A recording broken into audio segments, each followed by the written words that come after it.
বেজর রাতগুলো 1 নম্বরে 21 রাত, 2 নম্বরে 23 রাত, 23 রাত 27 রাত, মুসল 25 রাত, 27 রাত, আমার বাজান 29 রাত। এই বেজর রাতগুলো বেশি বেশি নফল নামাজ পড়বেন, ইবাদত বন্দেগী করবেন।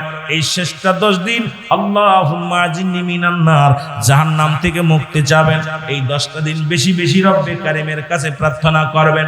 এই রোজা রাখা অবস্থায় 10টা দিন রাসূল বলছে 10টা দিন খুবই গুরুত্ব। এই 10টা দিন বেশি বেশি রব্বে কারিমের দরবারে পানা চাইবেন, মাফ চাইবেন, গুনাহ মাফ চাইবেন, নিজের পরিবারের জন্য মাফ চাইবেন, নিজের জন্য মাফ চাইবেন, প্রতিবেশীর জন্য মাফ চাইবেন, আত্মীয়স্বজনের জন্য মাফ চাইবেন। রব্বে কারিম মাফ করার জন্য একদম আপনাদের অপেক্ষা করতেছে। আপনি চাইতে দেরি, মাফ করতে দেরি নয়। সেই সুযোগটা পায়াও যদি অবহেলায় হারায় ফেলেন, আপনার মতো কপাল পুরা মানুষ আর দুনিয়ার মধ্যে নেই। আমার যুবক বন্ধুরা গভীর মনোযোগ, ওই প্রতিবেশীর হকগুলো আদায় করতে হবে। এই জন্য মাহে রমাদান মাস আসছে, এই সাধনার মাস, শ্যাম সাধনার মাস, আত্মশুদ্ধির মাস। এই মাসে অনেক করণীয় ফজিলাত রয়েছে। তার মধ্যে মুসলমান শোনো, এই ফজিলাতগুলো আপনারা আমাদেরকে 1 নাম্বার হলো, বান্দা যখন একটা বড় গুরুত্বপূর্ণ সারাদিন রোজা রাখবে, রোজা রাখিয়া যখন ইফতার নিয়ে সামনে বসবেন, আমার রব্বে কারিম এই সময়টা দোয়া কবুল করে। বাবা আদম আলাইহিস সালাম একটা ভুল করলো, বাবা আদম আলাইহিস সালাম এই দোয়া করেছিলেন, তাওবা করেছেন, আস্তাগফিরুল্লাহ রব্বি মিন কুল্লি জামবি ওয়া তুবু ইলাইহি লা হাওলা ওয়ালা কুওয়াতা ইল্লা বিল্লাহ। ও মুসলমান, বাবা আদম বলেছিল, রব্বানা জালামনা আনফুসানা ওয়া ইল্লাম তাগফির লানা ওয়া তারহামনা লানাকুনান্না মিনাল খাসিরিন।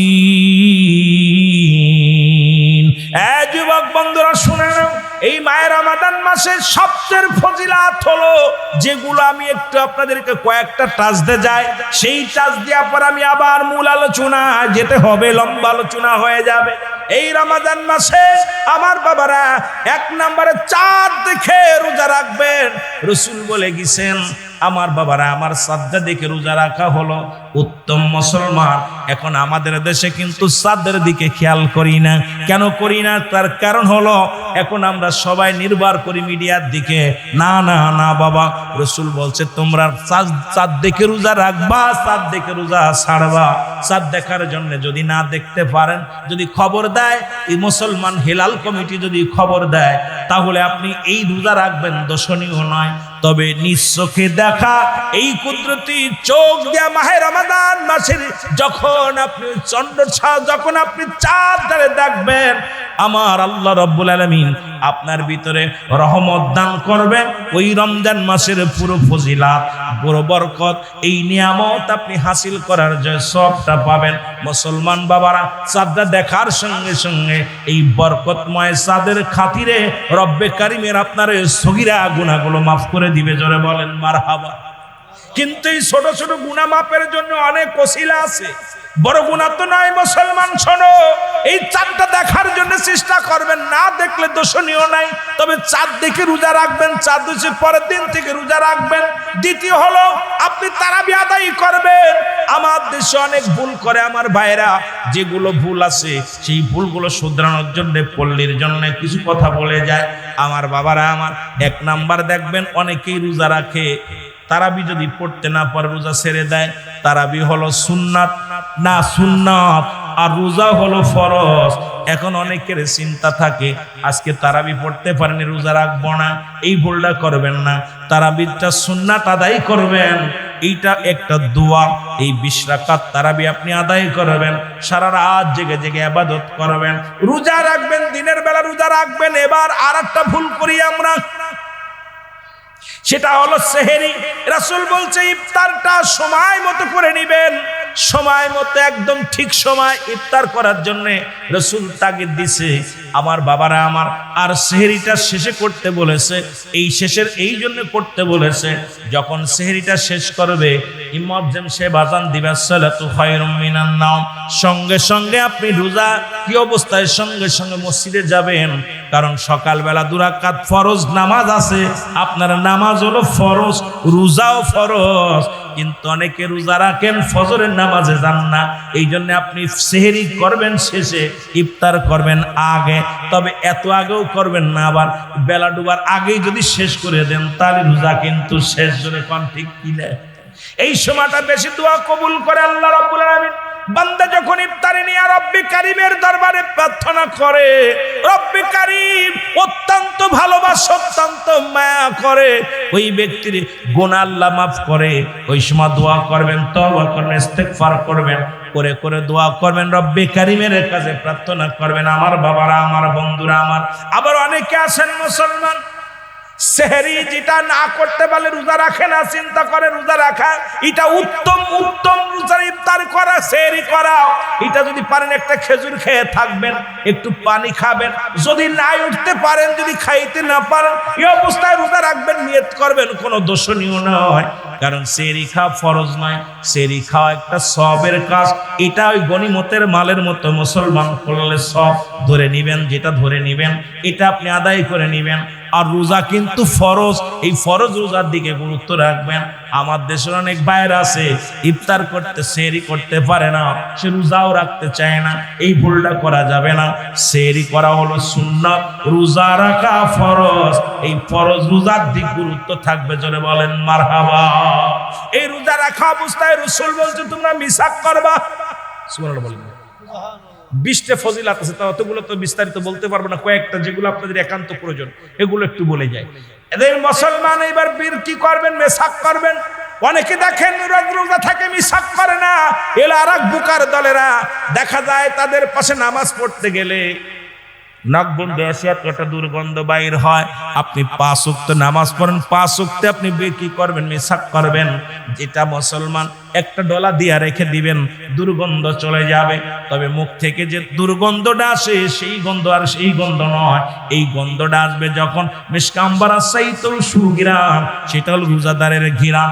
তবে এখন নিজে যদি বিরাস না করে, যদি আপনি কি করেন ওই মিসাক না করিয়া দুর্গন্ধ বানাতে চান, যে আলেম ওলামা বলছে মা বান্দার মুখের ওই দুর্গন্ধটা হলো মিশকাম্বারের চাইতে অতি উত্তম। এখন এইটা মনে করে যদি আপনি গাল ফসায় ফেলেন, এই অবস্থায় আপনার পিছে নিজেরও নামাজ হবে না, ছুটে যাবে, ওর প্রতিবেশীরও ক্ষতি করবেন। জোরে বলেন ঠিক কিনা? তবে তামাক টামাক নিয়েন না। অনেকে হয়তো গোল টোল নিতে পারেন, খবরদার এগুলো নিবেন না, এগুলো নিলে রোজা ভেঙে যাবে।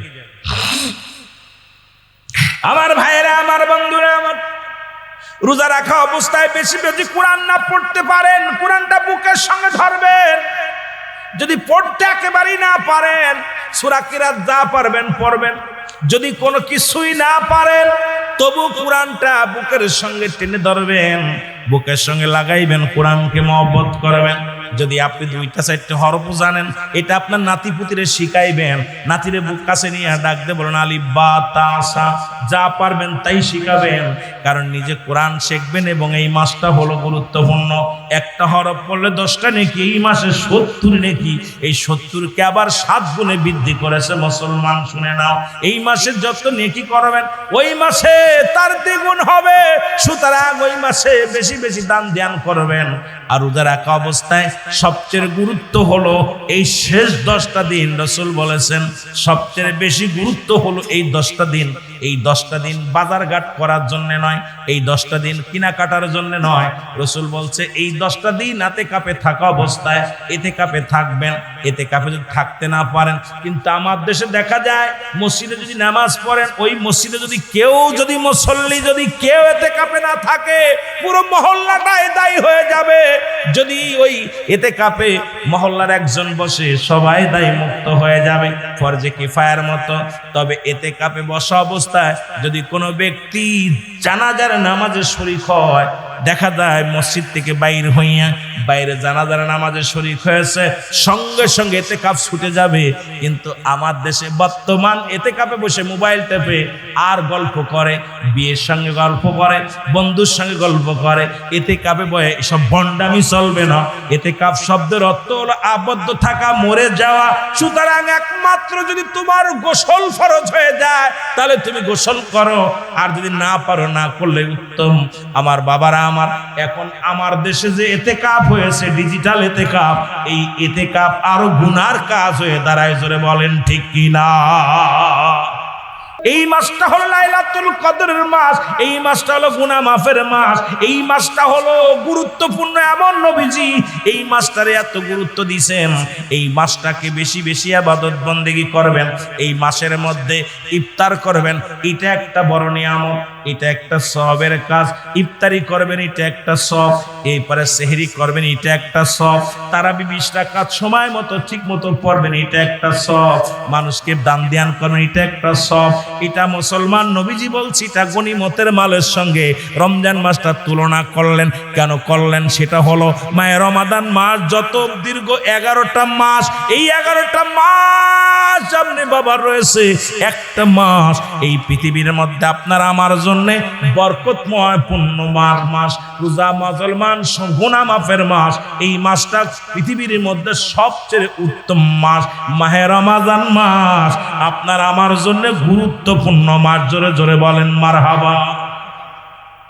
এই মাসের মধ্যে আছে ইতিকাফ, এই মাসের মধ্যে আছে বিজুর রাত, এই মাসের মধ্যে আছে রহমত, এই মাসের মধ্যে আছে বড় রহমত মাগফিরাত, এই মাসের মধ্যে আছে জাহান্নাম থেকে মুক্তি, এই মাসে শয়তানকে আবদ্ধ করা হয়েছে, এই মাসে সমস্ত মুসলমান 8টা জান্নাতের দরজাগুলো খুলে দিয়েছে আমার আল্লাহ, 7টা জাহান্নামের দরজা বন্ধ করে রাখছে।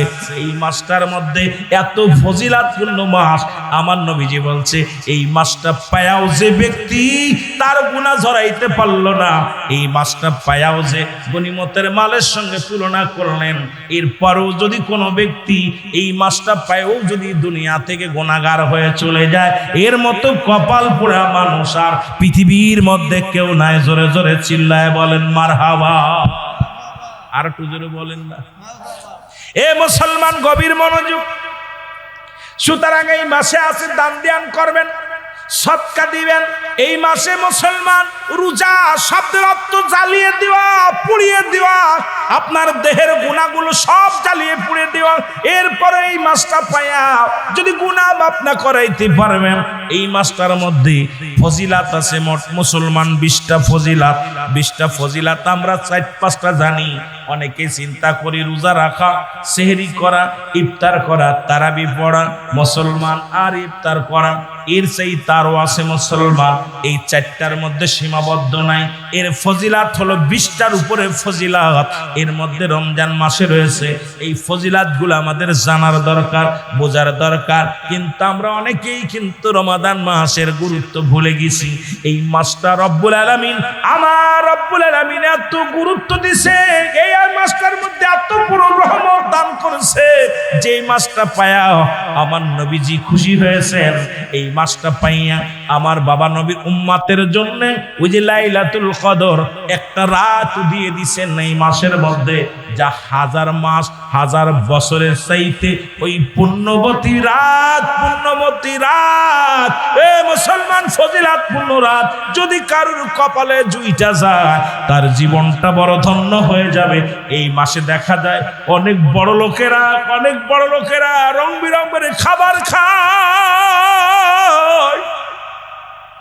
গরিব অসহায় সে দেখে গরিব মানুষ। আমি আপনাদেরকে বলি, ও যুবক, একটা কথা আমার মনে পড়ে গেল। আব্দুল্লাহ ইবনে মুবারক এর রাসূলের যার নামটা যদি কোনো ব্যক্তি বলে আমি শুনি নাই, আমি বলবো ওর মতো বোকা দুনিয়ার মধ্যে নাই। আব্দুল্লাহ ইবনে মুবারক প্রতি বছর মক্কা শরীফ জিয়ারত করতে যায়, মদিনা জিয়ারত করতে যায়। এই বছরও মদিনায় যাইতেছে, চাউল ডাউল সব কিছু নিয়ে রওনা দিছে।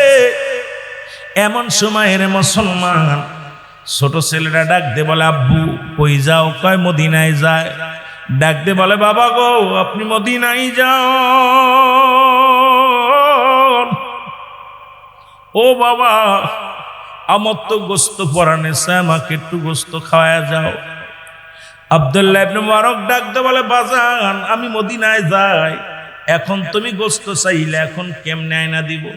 বলে, বাবা গো আমি যখন মক্তবে গিয়েছিলাম, মক্তব থেকে পড়ে আসার সময় দেখি ওই প্রতিবেশীর বাড়িতে গরুর গোস্ত রান্না করতেছে। ওই গরুর গোস্তর ঘিরান আমার নাকে লাগছে, এই সুঘ্রাণ আমি সহ্য করতে পারি নাই। এখন আপনি আমারে দয়া করে গোস্ত এনে দেন। ওদের বাড়িতে গিয়েছিলাম, গোস্ত চাইলাম, কিন্তু গোস্ত দিল না। আমি ওরা মুসলমান, ওদের বাড়িতে সালাম দিলাম, আসসালামু আলাইকুম ইয়া আহলাল বাইত,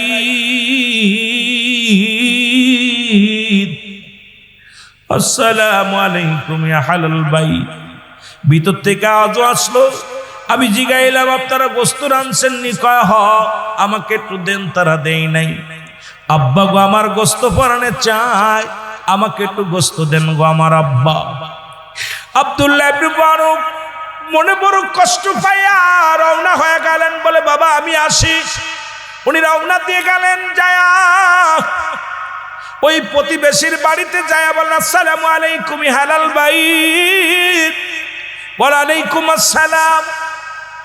বলে ভাই মুবারক আপনি আমার বাড়ি আইছেন, আমি বড় খুশি, আপনাকে পেয়ে আমি বড় খুশি হইলাম। মুবারক বলে আপনি আপনার কাছে খুশির জন্য আসি নাই, আপনার কাছে জানতে চাই আপনি কি মুসলমান? বলে হ্যাঁ। আপনি কি কোরআন পড়েন নাই? কোরআনের ভিতরে প্রতিবেশীর বিষয়ে যারা ব্যবহার করছে। আজকে আমরা কত ধনী মানুষ বাজারে যায় রং বিরঙের বাজার করি, গরিব তাকায় তাকায় দেখে ভ্যান চালককে ডাক দে, বলি যা 10 কেজি গোশ নিয়ে বাড়ি দিয়ে আয়, 2টা মুরগি বাড়ি দিয়ে আয়, 2 কেন দই বাড়ি দিয়ে আয়, মিষ্টি বাড়ি দিয়ে আয়। ভ্যান চালক ডাক দে বলে আমার আল্লাহ, আমিও বাড়ির পশি আমারে গরিব বানাইলাম। ধনী এত টাকার সম্পদ, এত টাকা কিছু খায়, জীবনে 1 পিস গোস্ত সগি দেখলাম না, দইও খাইতে পারলাম না। এরে মুসলমান, তুমি প্রতিবেশীর হক আদায় না করিয়া তুমি যদি কবরে চলে যাও, রব্বে কারিমের কাছে ধরা পড়ে যাবা। আব্দুল্লাহ ইবনে মুবারক ডাক দে বলে ও ভাই রে,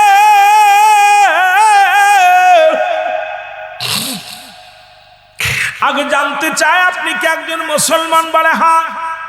বলে আপনি কি কোরআনের ভিতরে যারা ব্যবহার করছে কোরআন প্রতিবেশীর বিষয়ে আপনি কি দেখেন নাই? বলে দেখছি। এবার বলেন আপনার বাড়ি কি গোস্ত আনছেন? বলে হ্যাঁ। বলে আপনার বাড়ি কি গোস্ত পাকানো হয়েছে? বলে হ্যাঁ। বলে আমার ছেলে আইছিল নি? জি। বলে জি। আমার ছেলে কি গোস্ত চেয়েছিল? বলে চেয়েছিল। দেন নাই কেন? বলে দিই নাই। আপনার ছেলেরা আমি গোস্ত দিই নাই। আব্দুল্লাহ ইবনে মুবারক ডাক দে বলে ও ভাই আপনি কেমন মুসলমান যে আমার সন্তান গোস্ত পরানে চাইল, তার 1 পিস গোস্ত দিলেন না? আপনি কেমন মুসলমান, আপনি কেমন মুমিন, আমার বুঝি আসে না। ডাক দে বলে ভাই মুবারক রে, তাহলে তুমি শোনো, ভালো করে শোনো। আজ 5টা দিন অতিবাহিত হয়ে যায়, আমার ঘরের মধ্যে কোনো দানা পানি নাই। আমি প্রতিদিন কাজে মক্কা দিকে করে রওনা হয়ে যাই রে।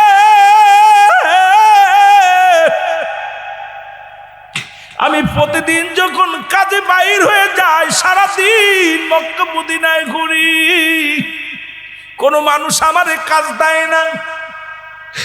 আজকে যখন যাইতেছিলাম, আমার ছেলেরা ডাকতে বলে আব্বু আজ 5টা দিন অনাহারে, 5টা দিন খানা খাই না। বাবা গো, আজ যদি আমাদের জন্য খানা না আনো, নির্ঘাত আমরা মারা যাব। এইটা যখন বলতেছিল আমার সন্তানেরা, আমি ব্যাগটা নিয়ে যখন বাজারে যখন আমি কাজে গেলাম, কোনো মানুষ আমারে কাজ দিল না।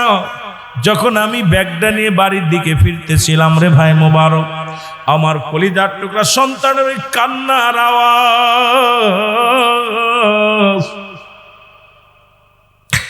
আমার কলিজার টুকরা সন্তানের কান্না আমার হৃদয়ের ভিতরে লাগছে রে। আমার মাসুম বাচ্চা ডাকতে বলে আব্বু, আমার আব্বু আজকে যদি আমাদের জন্য খাবার না আনো, নির্ঘাত মারা যাব না খেয়ে। এই কথাটা ভাবতে ভাবতে আসতেছিলাম। 5টা দিন আমার সন্তানেরা কিছু খায় না, 5টা দিন অনাহারে। হঠাৎ দেখি পথের মধ্যে একটা গরু মরে আছে, আর এই মরা গরুর গোস্তগুলো কুকুর শেলে বাগ করে খায়। আমি সেই কুকুরের শেলগুলো তাড়াইয়া গরু উরোর থেকে একটু গোস্ত কেটে আনি, ওই মরা গরু জবাই করা নাই, ওই মরা গরুর গোস্তগুলো রান্না করে আমার সন্তানদের দিয়েছি। এই কারণে আমি আপনারে দিই না। আপনি গরিব মানুষ না, আপনি ধনী মানুষ। আল্লাহ আপনাকে সম্পদ দিছে, আপনাকে আল্লাহ এই জন্য আমি আপনার সন্তানের দিই নাই। মুবারক একটা চিৎকার মেয়ে কান্দার বলে, রব্বে কারীম, আমি প্রতি বছর মদিনায় যাই, অথচ আমার পাশে প্রতিবেশী আজ 5টা দিনও না হারে, 5টা দিন ঘরে চাউল নাই, ঘরে ডাউল নাই, ঘরে কোনো খাবার নাই। ছোট ছোট মাসুম বাচ্চাগুলো কান্দে, আব্বু আব্বু আব্বু বলে ডাক দেয়। আরে আমার কলিজার টুকরা সন্তান একবার আব্বু বলে ডাক দিছে, হৃদয়ের ভিতরে লাগছে। আমি সঙ্গে সঙ্গে চলে আসলাম প্রতিবেশীর বাড়িতে। আর এই বালকগুলো যখন খানার জন্য কাচ্চা আব্বু বলে ডাক দিছে, বাবার অন্তরে কত আঘাত লাগছে। ভাই দাঁড়াও রে, একটু দেরি করো, আমি আসি। ও আমার ভাইরা আমার, শুনে নাও, আজকে এমনও প্রতিবেশী আছে প্রতিনিয়ত কত খুরমা খায়, খেজুর খায়, কত রং বিরঙের ইফতার করবে রে মুসলমান। 20 পদের আইটেম, 10 পদের আইটেম লয়া সামনে বসো। এমন রিক্সা চালক, এমন দিন মজুরি আছে, একটু চাউল দিয়া পানি খায় রোজা রাখে, রোজা ভাঙে। এই মানুষটা আরে আমার রব্বে কারীমের দরবারে যখন হাত উঠায় দেয়, তুমি ধনী, তুমি ধনী, তুমি কি হক আদায় করলা? প্রতিবেশীর হক আদায় করলা। আব্দুল্লাহ ইবনে মুবারক এক দড়ি বাড়ি চলে গেলেন। বাড়ি যা বিবির ডাক দিয়ে কয়, বিবি ও বিবি, এবছর আমি মদিনায় যাব না, হজ করতে যাব না রে বিবি। বিবি কয়, স্বামী রে তোমার কি হয়েছে বলো? বলে, ঘরের ভিতরে যত চাউল ডাউল আছে দিয়ে দাও। এবার মাথার মধ্যে নিয়ে রওনা হয়ে গেলেন। আয়া ডাক দিয়ে বলে, ভাই এই নাও, এইগুলো নেও, চাউলগুলো নেও, তোমার সন্তানদের রান্না করে দাও, তোমার সন্তানেরা খাক। আমি বছরের মদিনায় যাব না, হজ করতে যাব না। আর যদি আপনার লাগে তাহলে আমারে বলবেন, আমি এনে দিব। এই বলিয়া চলে গেলেন। 45 দিন পরে হাজিরা যখন দেশে ফিরে আসলেন, দেশে ফিরে সবাই আব্দুল্লাহ ইবনে মুবারকের বাড়ি আসলেন। গ্রামে যত হাজি ভাইয়েরা গেছিলেন সবাই বলে, আব্দুল্লাহ ইবনে মুবারক, আপনি আমাদের এত ভালোবাসেন, একই তাঁবুর মধ্যে নামাজ পড়লাম, একই তাঁবুর মধ্যে ঘুমাইলাম, একই তাঁবুর মধ্যে দৌড়াদৌড়ি করলাম, একই জায়গায় রাসূল পাক সাল্লাল্লাহু আলাইহি ওয়াসাল্লামের রওজা জিয়ারত করলাম। এ ভাই মুবারক, আপনি কেমন করে চলে আসলেন আমাদের থুইয়া? মুবারক ডাক দে বলে, খোদার কসম, আল্লাহের কসম করে বলি, আমি এবছর মদিনায় যাই না। মিথ্যা বলেন কেন? একই তাঁবুর মধ্যে ঘুমাইলাম, একই জায়গা খাইলাম, একই সাথে তওয়াফ করলাম, একই সাথে ইবাদত বন্দেগী করলাম। মুবারক ডাক দে কয়, ভাই খোদার কসম করে বলি, এবছর আমি মদিনায় যাই নাই, মদিনায় যাই নাই। আল্লাহ রাব্বুল আমিন ইলহামের মাধ্যমে জানিয়ে দেয়, মুবারক রে, তুমি জানো না এই বছর তোমার দানটা আমি আল্লাহ এতভাবে কবুল করেছি। এই বছর মদিনা শরীফে যত হাজিরা আছে সবার হজগুলো আমি আল্লাহ রাব্বুল আলামিন তোমার দানের খাতিরে সবার হজগুলো কবুল করেছি। আর তোমারে বানাইয়া গোটা মদিনায় ঘুরাইছি, তোমারে সাজাইয়া, তোমারে মুবারক, তোমারে দেখাইয়া গোটা মক্কা মদিনা হাজিদের মধ্যে ঘুরাইছি। কারণ এই বছর তুমি প্রতিবেশীর হকটা আদায় করেছো, এই জন্য আমি আল্লাহ এত খুশি হয়েছি। ওই প্রতিবেশীর হকটা আদায়ের জন্য আমি রব্বে কারীম এই বছরের সমস্ত হাজিদের হজ আমি আল্লাহ কবুল করেছি। জোরে বলেন সুবহানাল্লাহ। এই জৈবনটা যদি একবার চলে যায়, এটা রব্বে কারীমের জন্য একটা গনিমতের মালের মতো গো।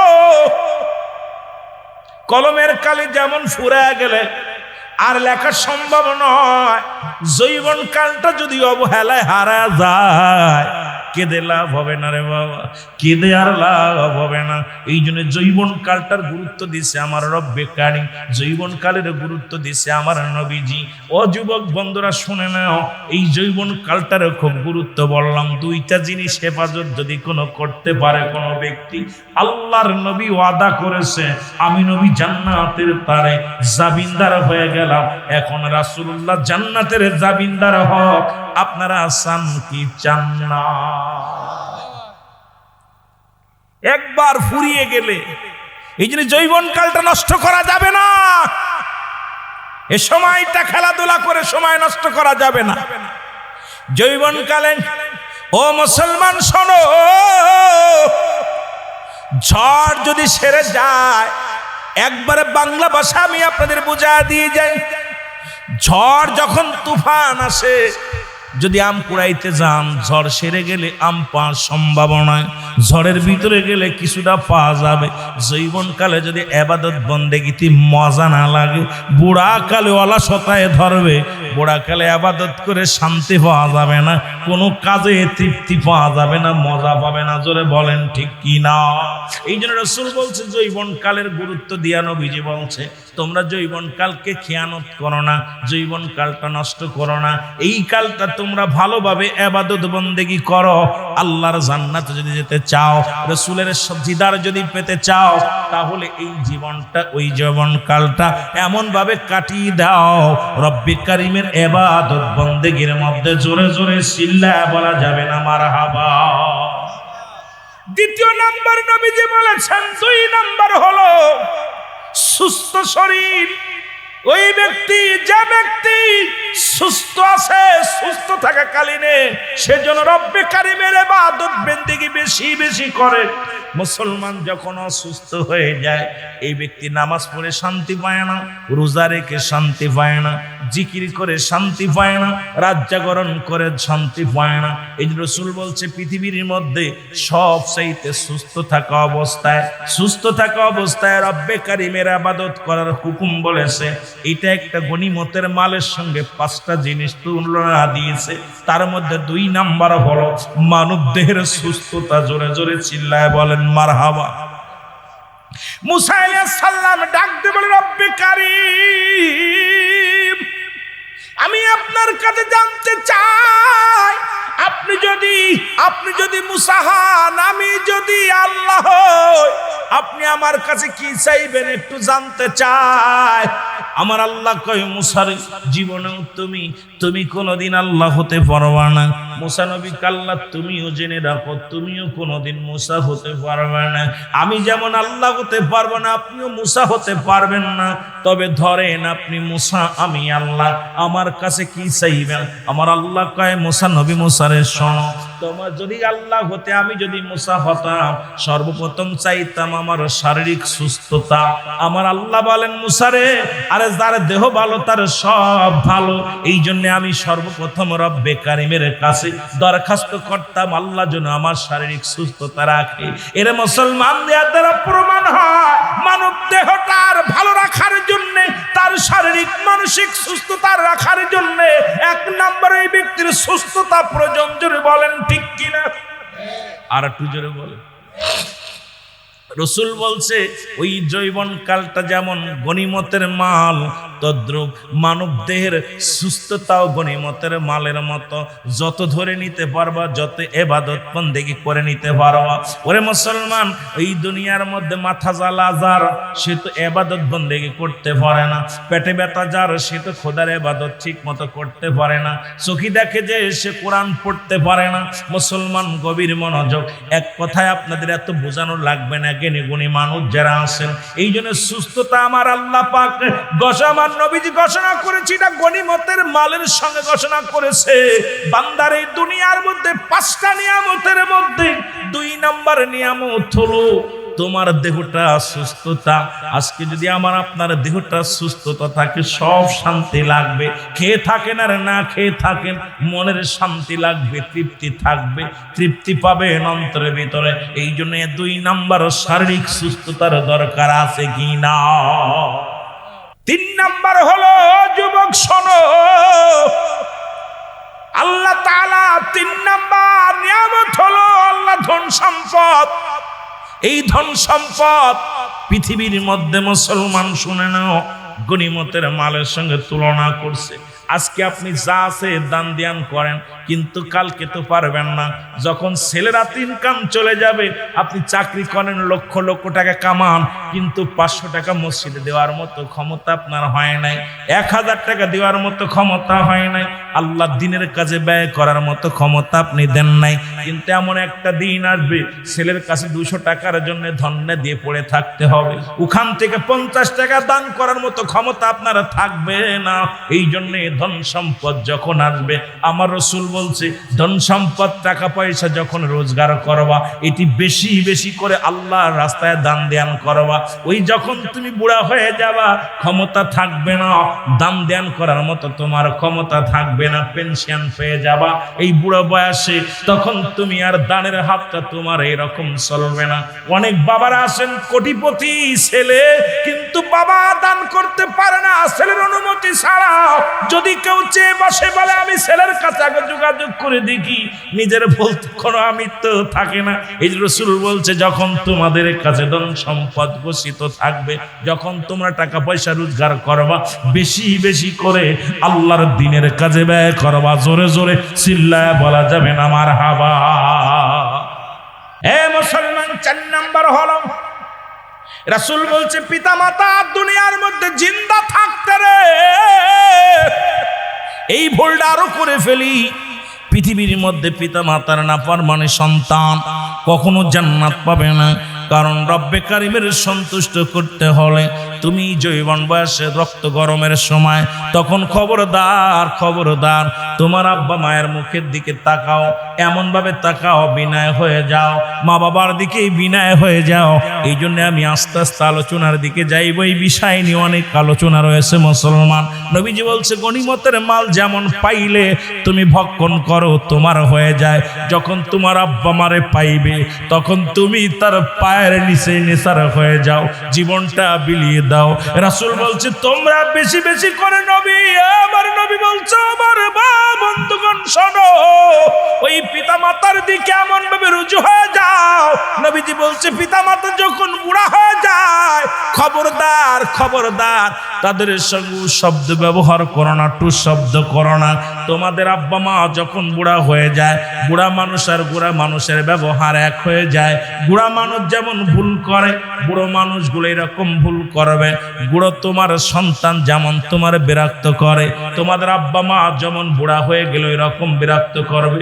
খবরদার খবরদার আব্বা মার মুখের দিকে তাকায়া আংড়া চোখে তাকাও না, রাগ মুখে তাকাও না। কারণ বাবা মা সন্তুষ্ট হইলে রব্বে কারিম সন্তুষ্ট হয়ে যায়। ওই গনিমতের সঙ্গে তুলনা করেছে যৌবন বয়সে এই 5টা জিনিসের মধ্যে 4র্থ নাম্বার হলো তোমার মা তোমার বাবা। এই জান্নাতটা ঠিক রাখো। যদি রব্বে কারিমকে পাইতে চাও ও মুসলমান, তুমি যতই কাবা শরীফের ইমাম হও, যতই তুমি বাইতুল মাকারামের খতিব হও, তোমার আব্বা মা তোমার উপর রাজি নয়, জীবনের সব ইবাদত বরবাদ হয়ে যাবে, সব বরবাদ হয়ে যাবে। জোরে জোরে চিল্লায় বলা যাবে না আল্লাহু আকবার। রহমতের নবী বলে গেলেন, তোমাদের মা তোমাদের বাবা, তোমাদের মা তোমাদের বাবা যদি কখনো নামাজ, তুমি সুন্নাত নামাজ নফল নামাজ দাঁড়াইছো, আব্বা মা ডাক দিছে রুহুল আমিন, সঙ্গে সঙ্গে তুমি নামাজ ছেড়ে দাও। বাবা মা ডাক দিছে রুহুল আমিন, নামাজ ছেড়ে দাও, আগে ডাকে উত্তর নাও। কারণ একমাত্র ফরজ নামাজ ব্যতীত সুন্নাত নফল নামাজ দাঁড়ানো পর যদি আব্বা মা ডাক দেয়, সঙ্গে সঙ্গে নামাজ ছেড়ে দাও, দিয়ে বাপ মার ডাকে সাড়া দাও। কারণ এটা যদি না দিতে পারো, তোমার তোমার নসিব খারাপ, তোমার বদকপাল। 5 নাম্বার হলো আমার নবী বলছেন, সেটা হলো মাস। এই মাসটা আসা পরও যে ব্যক্তি গনিমতের মাল মনে করিয়া যে ব্যক্তি আঁকড়ে ধরল না, এই ব্যক্তির মতো কপাল পোড়া মানুষ আর নয়। 5 নাম্বার হলো আমার নবী বলছেন, সেটা হলো মায়ের রমাদান মাস। এই মাসে 3টা খণ্ড, রহমত, মাগফিরাত, নাজাত, 3টা খণ্ড করলেন। এই যৌবন বয়সে যত ইবাদত একবার আল্লাহ বলবেন, বুড়া বয়সে 1000 বার বলবেন। এর চাইতে একবার বললে মুসলমান, এর চাইতে অধিক পরিমাণ রব্বে কারিমের দরবারে কবুল হয়ে যাবে। তবে মুসলমান গভীর মনোযোগ, এই যৌবন বয়সটা সব গুরুত্ব দিছে আমার নবীজি, আমার আল্লাহ পাক জানিয়ে দিয়েছেন আবার হাবিব এই যৌবন বয়সটাকে গুরুত্ব দিছে রে মুসলমান। এই বয়সটাকে এমন ভাবে কোনো অন্যায় পথে খাটায় না। এই মাসটা মুসলমান, এই যৌবনকালে ইবাদত বন্দেগী বেশি করো, কোনো খারাপ কাজে লিপ্ত হয় না, জিনা ব্যভিচারে লিপ্ত হয় না, বন্ধু বান্ধব বেশি বানায় না। কারণ আমাদের যুগে এখন বন্ধু অনেক বানায়, আমরা বন্ধু বানাই। আমার বাবারা, আমার ভালোবাসা একটা জিনিস আর বন্ধু বানানো একটা জিনিস। যৌবনকালে যত যার বন্ধু কম থাকবে, রব্বে কারিমের দরবারে ইবাদত বন্দেগী করে সে শান্তি পাবে। যত তার বন্ধু যার কম থাকবে, ততই আল্লাহর নৈকট্য হাসিলের জন্য তার ভালো হবে। যৌবন বয়সে যত বন্ধু বান্ধব কম থাকবে, ততই রে বন্ধু বান্ধবের পাল্লায় পড়িয়া। এই যৌবন বয়সে বন্ধু বানান কাকে? যে আপনাকে নামাজের জন্য তাগিদ দেয়, আসো দোস্ত নামাজ পড়ি। বন্ধু বানান তাকে যে ব্যক্তি বলে বন্ধু তুমি রোজা রাখছো, রোজা রাখতেই হবে। বন্ধু বানান তাকে যে বন্ধু হালাল খাওয়ার জন্য আপনাকে তাগিদ দিবে। বন্ধু বানান তাকে যে ব্যক্তি হারাম কাজে লিপ্ত হবে না, নিজেও হবে না, আপনাকে হতেও দিবে না। বন্ধু বানান তাকে যে ব্যক্তির সৎ চরিত্র, আদর্শবান ব্যক্তি, তারে বন্ধু বানান। এই দুনিয়ার মধ্যে এমন বন্ধু যদি বানাইতে পারো, রব্বে কারিমের ইবাদত বন্দেগী করে শান্তি পাবা। মুসলমান শুনে নেন, এই ভালোবাসার মানুষ অনেক করা যায়, বন্ধু কিন্তু হিসাব করে বানাইতে হবে। যে বন্ধু আপনার সর্বনাশার মূল, সেই বন্ধুকে এড়িয়ে চলতে হবে। জোরে জোরে চিল্লায় বলেন ঠিক কিনা?